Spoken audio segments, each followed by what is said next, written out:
இந்த படத்தை வாங்கி வெளியிடுகின்ற திரு தம்பிதுரை அவர்களோடு மிக நீண்ட காலம் எனக்கு பழக்கம் உண்டு. ஒரு நல்ல ஒரு ஆளுமையுள்ள ஒரு தலைவர். அதன் காரணமாகத்தான் இத்தனை ஆண்டுகள் அவர் சொன்ன மாதிரி இந்த அசோசியேஷனில் அவரால் தலைவர் பொறுப்பில் இருக்க முடிகிறது. இந்த படம் அவருக்கு மிகப்பெரிய வெற்றியை ஈட்டி தர வேண்டும் என்று முதல்ல வாழ்த்தி விட்டு அதற்கு பின்னால் என்னுடைய உரையை தொடங்குறது சரியா இருக்கும்னு நினைக்கிறேன்.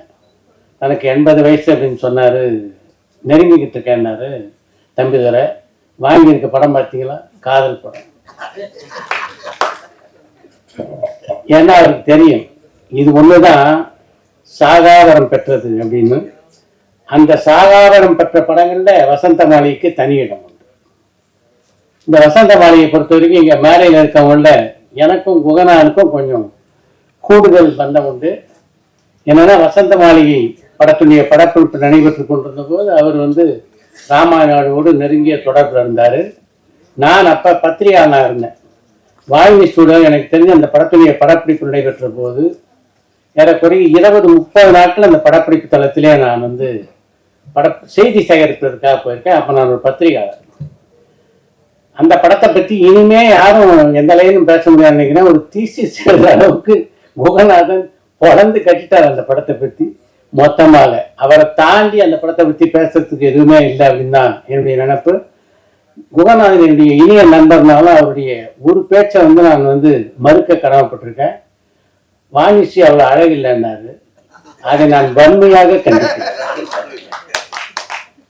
பல நாட்கள் என்னுடைய தூக்கத்தை கேட்ட வாணிஸ்ரீ கொண்டு இந்த பேரை விட ஒரு அழகான பேர் பார்க்க முடியுமா?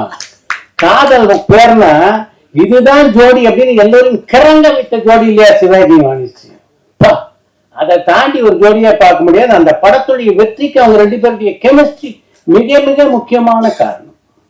அந்த படத்துடைய பாடல் வரிகளை பத்தி குமரன் சொன்னார். அதில் நான் சக்கரவர்த்தியடா அப்படின்னு சிவாஜி பாடுவாங்க. என்ன அழகான வரிகளை சிவாஜி எழுதிட்டார் பாருங்க கண்ணதாசன். சிவாஜி எதில் சக்கரவர்த்தி இல்லை சொல்லுங்க? சிவாஜி மாதிரி நான் பல மேடைகள்ல சொல்லியிருக்கேன். எல்லா பாத்திரங்களும் ஏற்று நடிக்கணும்னு நல்லா நடிக்கணும்னு ஆசைப்படலாம்.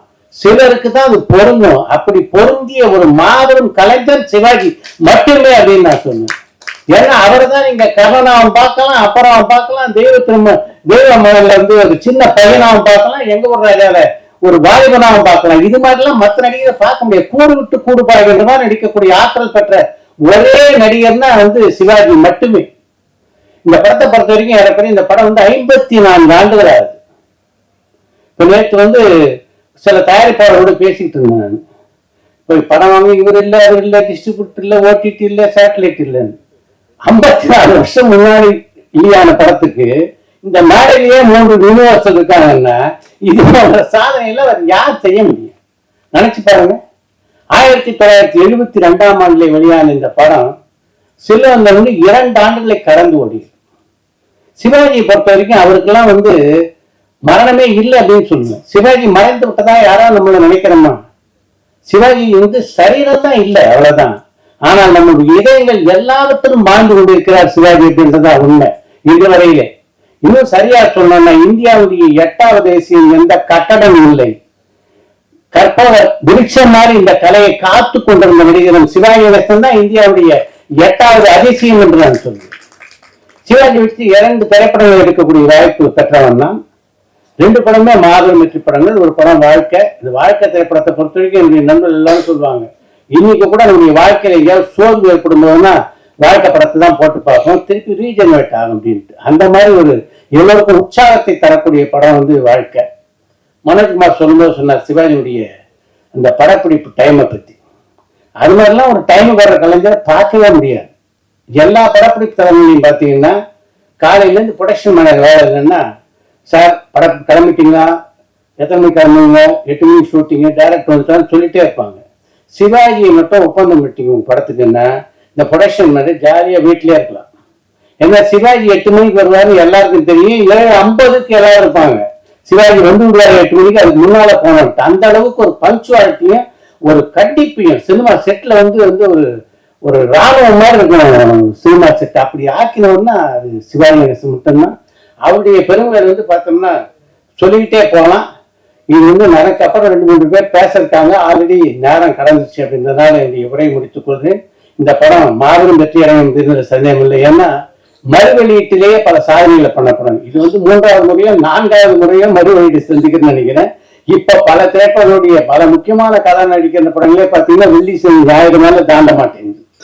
இது 54 வருடங்களுக்கு அப்புறம் 3-4 முறை மறு வெளியீடை காண்பிருக்கின்றால் அதுக்கு காரணம் வந்து இந்த படத்துடைய தன்மை. இந்த படம் இப்போதும் மிகப்பெரிய வெற்றி அடையும் போதே எனக்கு எல்லளவும் சந்தேகம் என்று கூறி விடைபெறுகிறேன். சரி, எது எப்படி இருந்தாலும் வர முடியாத சூழ்நிலை. வந்ததுக்கு காரணம் வசந்த மாளிகை. இனியெல்லாம் யார் ரசிச்சா என்ன? நான் எல்லாம் ஒரு 50-60 தடவைக்கு மேல ராஜா தியேட்டர்ல இந்த படத்தை பார்த்துட்டேன் நான் கோயம்புத்தூர்ல. அதனால இந்த படத்தை பத்தி நான் இதுவரைக்கும் பேசி தீர்த்தேன். நான் முதல்ல பயணங்கள் முடிவுகளைன்னு ஒரு லவ் ஸ்டோரியா எடுத்து, நான் பாடும் பாடல் ஒரு லவ் ஸ்டோரியா எடுத்து, குங்குமச்சிமல் ஒரு லவ் ஸ்டோரியா எடுத்து, மெல்ல திறந்தது கதவு, இந்த மாதிரி படம் எடுக்கிறதுக்கு எனக்கு முன்னோடியா இருந்த படமே இந்த படம் தான். பாட்டுகள் பாட்டுதான் இல்ல, எல்லாருமே யாராவது ஒருத்தர் இங்க இருக்கிறவங்க வசந்த மாளிகை பார்க்காம இருக்கிறாங்களான்னு எல்லாருமே பார்த்திருக்கிறாங்க. அதை பாராட்டுறதுக்காகவும் எல்லாரும் வரணும்னு நினைக்கிறாங்க. ஒரு படம்னா அப்படிதான் இருக்கணும். ஒரு சங்கராபரணம் ஒரு படம் கே. விஸ்வநாத் பண்ண, அது தெலுங்குலதான் நம்ம பார்த்தோம். தெலுங்கு நமக்கு தெரியுதோ இல்லையோ, ஆனா அதுக்குள்ள இருக்கிற ஜீவனை எப்படி ரசிச்சோமோ அந்த பல ஜீவன் படங்களை கொடுத்தது சிவாஜி கணேசன். அது பிளாக் அண்ட் ஒயிட்டா, அது நாங்கெல்லாம் இப்படி இருந்தவங்க. சிவாஜி கணேசன் அப்படி இல்ல. முதல் படம் என்ன பராசக்தி, 25வது படம் என்ன கல்வனின் காதலி, 50வது படம் என்ன சாரகதா, 75வது படம் என்ன பார்த்தால் பதிகிறோம், 100வது படம் என்ன நவராத்திரி. இப்ப 100வது படம் என்ன நவராத்திரின்னு அவர் சொல்றாரு. நம்ம சொல்ல வேண்டியது இல்லை, எல்லாத்துக்கும் தெரியும். நடக்கிறதுக்கும் வசனம் பேசுறதுக்கும் கைதட்டின வாங்கின ஒரே நடிகர் சிவாஜி கணேசன் மட்டும்தான். இப்படி நடந்தார் கை தட்டுவீங்க, இப்படி நடந்தார் கை தட்டுவீங்க, இப்படி நடந்தார் கை தட்டுவீங்க, இப்படி எப்படி நடந்தாலும் கைதட்டல் வாங்கின ஒரே ஆள் சிவாஜி கணேசன். வசனம் பேசி கைதட்டல் வாங்கின ஒரே ஆள். அப்படியெல்லாம் யாருமே பார்க்க முடியாது. ஒரு அதிசயம் தான். அது தமிழ்ல இருந்து வேற எங்கேயுமே எந்த மொழியிலுமே போயிருந்தா, அப்படி போயிருந்தா, அவங்க பிறந்திருந்தா, இங்க பிறந்து தமிழ் மொழி இருக்கிற மாதிரி சிவாஜி கணேசன் அவரு நம்ம சினிமா இருக்கிற வரைக்கும் இருக்கிறவர் அவரு. அதனால அவர் இங்க பிறந்ததுதான் நமக்கு பெருமை. அந்த விழாவில் வந்து அவரு ராஜு பாட்டுன்னு படம் இருக்காரு. அதெல்லாம் ஒரு இனி என்ன சொல்றதுன்னு தெரியாது. நானும் எல்லா நடிகர்களும் ரஜினி சார் முதல் கொண்டு எல்லாத்தையும் வச்சு படம் வாங்கிட்டேன். யாராவது நம்ம நினைக்கிற மாதிரி நடிப்பாங்களான்னு பார்த்தா என்னால பார்க்க முடியல. ஏன்னா எல்லா நடிப்பையும் நான் சிவாஜி மூலியமா பார்த்துட்டேன். அதுக்கு மேல என்னால பார்க்க முடியாது. அப்படி பார்த்தேன்னு சொன்னா அது போய் எங்கேயாவது நீங்க இங்க நடிக்கிறதுக்கு முன்னாடி நம்ம என்ன நினைச்சனோ அது கண்ணதாசன் இப்படி எழுதுறாரோ, நம்ம நினைச்சது ஒரே வழியில நான் யார் உன்னை மீட்டார் வரும் நன்மைக்கும் தீமைக்கும் வழிகாட்டார். இந்த பாட்டுல என்ன அதான் லவ் ஸ்டோரி ரொம்ப என்ன செய்யணும் ஒரு படம் இருக்கு. அதுல வந்து பேசாதப்பா அப்பவே ரேவதி பேசுவா, இன்னும் இந்த விஷயத்துல மூச்சே விடக்கூடாதுன்னா செத்துட்டான். அது கதையா வச்சது காரணவசத்த பாடி. நீயே இப்படி நீ அப்படி கேட்க கூடாதுங்கிறது ஒரு சின்ன அதுக்குள்ளார ஒரு ஜீவன் இருக்கிறத கண்டுபிடிச்சு அதை படமா எடுத்து நடிப்பாருங்கிறதெல்லாம் விடுங்க. அவர் எப்படி கொடுத்தாலும் நடிப்பாரு. அது பில்டரா இருந்தாலும் சரி, யாரா இருந்தாலும் எந்த எல்லாத்தையுமே சிவாஜி கணேசன் ஒரு அற்புதமான நடிகர். அப்படின்னா மோட்டார் சுந்தரம் பிள்ளைன்னு ஒரு படம், அதுல ஜெயலலிதாவுக்கு அப்பாவா நடிச்சுட்டு அதுக்கப்புறம் பொட்டு வைத்த சுமதியன் சுந்தரியில் வர்றாரு. எங்கள் கல்யாணம் கலாட்டா கல்யாணம் வர்றாரு. காதல் மலர் கூட்டம் ஒன்று வர்றாரு தெய்வ மகல்ல. அப்படி வந்து ஒரு அப்பாவா நடிச்சுட்டு அதுக்கப்புறம் அந்த பொண்ணுடைய ஒரு ஹீரோவா நடிக்கிறது, அந்த பொண்ணு ஹீரோனியா போட்டுக்க நடிக்கிற தைரியம் இருந்த டைரக்டருக்கு தைரியம் இருக்குது, ப்ரொடியூசருக்கு தைரியம் இருக்கணும்ல.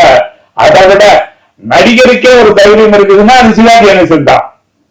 அது அப்பாவோ பையனோ எத்தனை வில்லன், 17 படம் வில்லன் நடிச்சிருக்காங்க சிவாஜி கணேசன். பெண்ணின் பெருமை, கல்வனின் காதலி, அந்த நாள், நானே ராஜா, இப்படி லைனா சொல்லிட்டே போலாம். அத்தனை படங்களையும் அவர் வில்லனா நடிச்ச. அப்பா வில்லனோ கதாநாயகனோ அப்பாவோ வேற வேற. ஞானோலினா அது வேற அப்பா, தெய்வ மகன்னா அது வேற அப்பா, உயர்ந்த மனிதன்னா அது வேற அப்பா, பெண்ணின் பெருமைன்னு அது வேற அப்பா. அப்படி அப்பாவோ நாயகனோ வில்லனோ எதுவா இருந்தாலும் நடிப்புன்னு நினைச்ச ஒரே ஒரு ஆள் சிவாஜி கணேசன் மட்டும். அவர்கிட்ட மட்டும்தான் இந்த நடிப்பு இருந்தது. அதுல எங்களை நாங்க சின்ன வயசா இருக்கும்போது, ஒரு 15 வயசு 16 வயசுல இருக்கும்போது இந்த வசந்த மாளிகை படம் பார்த்தா அப்ப இளைஞர்கிட்ட நான் எடுத்த பயணங்கள் முடிவதில்லை எப்படி ஒரு இளைஞர்கள் கிட்ட போய் சேர்ந்ததோ, அன்னைக்கு இந்தியா, அதாவது தமிழ்நாட்டில் இருக்கிற எல்லா இளைஞர்கிட்டையும், அது எம்ஜிஆர் ரசிகனோ சிவாஜி ரசிகனோ எந்த ரசிகனா இருந்தாலும் அந்த வசந்த மாளிகை கொண்டு போய் சேர்த்துச்சு. அதை பார்த்து ரசிச்சோம். அது மறுபடியும் ரிலீஸ் ஆகும் போது இவங்க எல்லாம் பண்ற சந்தோஷத்தை விட நான் ரொம்ப சந்தோஷப்படுறேன். என்ன அவருக்கு இருந்த தைரியம் எனக்கு நான் வாங்கி அதை ரிலீஸ் பண்ண முடியலையேங்கிறத ஒரு ரைட் இருக்க முடியல, எனக்கு அது தோணல. பண்ணிருக்காரு, சந்தோஷம். நல்லா இருக்கு, நல்லா இருக்குன்னு சந்தேகம் எல்லாம் பட வேண்டியது இல்லை. நல்லா இருக்கு. நன்றி, வணக்கம்.